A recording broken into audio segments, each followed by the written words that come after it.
강원도에 있는 한 사설 캠핑장에 119 소방 차량이 긴급 급수 지원을 했습니다. 미리 받아놓은 물이 떨어지고 이용객 불편이 이어지자 소방서가 나선 건데요. 이를 지켜본 한 이용객이 문제를 제기했습니다. 무슨 이야기인지 시청자 제보를 홍성욱 기자가 취재했습니다. 강원도에 있는 캠핑장에 119 물탱크 차가 갑자기 급수 지원을 나온 건 지난 1일 밤. 캠핑장 이용객이 몰리면서 물 사용량이 늘자 물탱크에 받아놓은 물이 동난 겁니다. 그런데 급수 지원을 지켜본 이용객이 문제를 제기했습니다. 긴급 상황도 아니었고 사설 캠핑장에 소방차 급수 지원이 이뤄진 건 문제가 있다고 본 겁니다. 119로 접수도 안 되고 아마 영월소방서 상황실로 아마 접수가 된 것 같은데 이 지역은 이렇게 하시나요?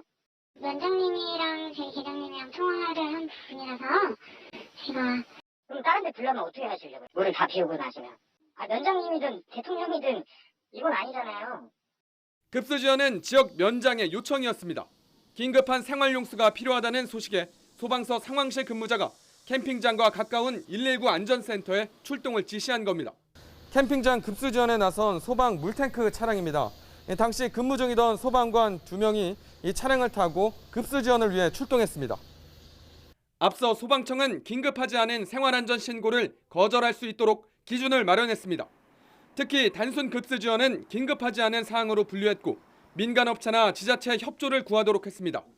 문제를 제기한 이용객이 민원을 넣자 담당 소방관은 직접 전화를 걸어 사과했습니다. 이익을 추구하는 개인 사설 캠핑장에 펌프차를 보내서 물을 채우는 건 아니지 않나요? 내용을 좀 잘 아시는 것 같은데 하여튼 그건 제가 판단을 잘못했습니다. 죄송합니다.